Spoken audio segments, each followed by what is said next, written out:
At that point, Peter got up the nerve to ask, "Master, how many times do I forgive a brother or sister who hurts me?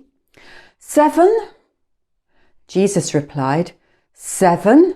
Hardly. Try 70 times 7. Then Jesus told them this story. The kingdom of God is like a king who decided to square accounts with his servants.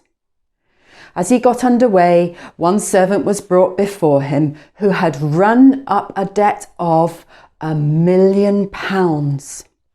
He couldn't pay up, so the king ordered the man, along with his wife, children, and goods, to be auctioned off at the slave market.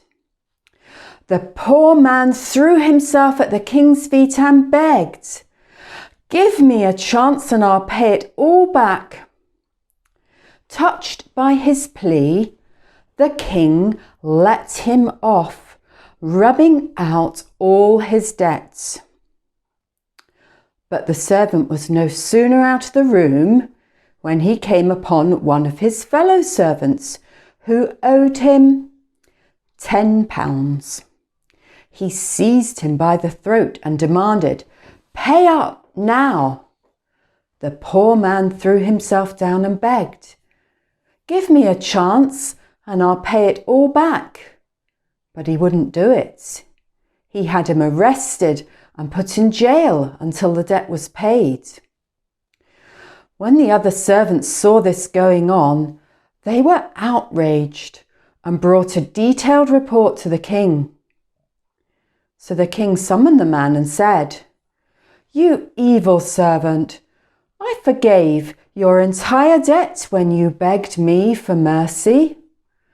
Shouldn't you be compelled to be merciful to your fellow servant who asked for mercy?" The king was furious and put the screws to the man until he paid back his entire debt.